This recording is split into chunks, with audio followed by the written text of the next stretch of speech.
Giana Han, Baltimore Banner Ravens reporter, here from the Ravens practice facility where they had the last day with fans in the stands. So we'll still be out here, but there will no longer be any more crowd cheering these guys on. They will, as they fight for those final roster spots.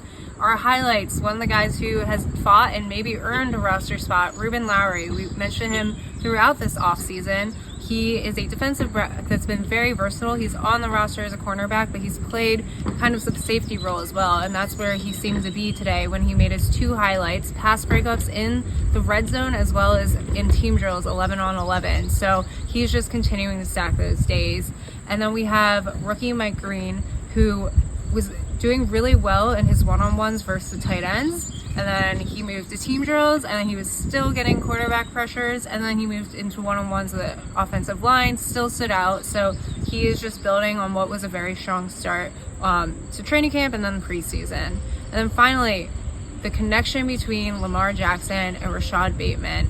You know, that was something we've talked about and worried about for so many seasons, and last year they started to establish it, and they have proven it through camp, but especially today. He hit multiple deep balls to Rashad, including a 40 and 50-yard one, and he hit one to Tez Walker and Zay Flowers as well, but Rashad has been that primary deep threat.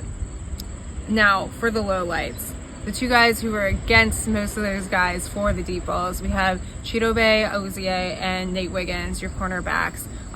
Cheeto kind of stock up at the same time just because Jair has not been out here, and you know, availability is the best ability, but he was in coverage against Rashad Bateman in most of those plays. And then Nate Wiggins got beat in the red zone, and he got beat on a one-on-one, just got burned by Zay Flowers.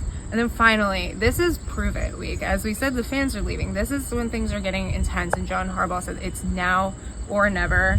And the thing is, the roster kind of feels pretty set.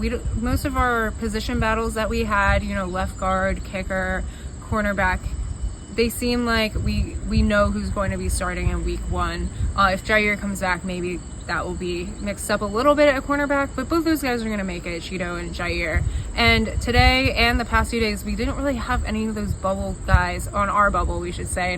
We don't know what the Ravens is. We don't have any of them stand out in a super meaningful way, and they're not stacking days. So we will be back out here. Well, actually, we're heading to Dallas for the preseason game. The team is heading out tomorrow. We'll be down there Saturday for the game, and then back out here with more highs and lows.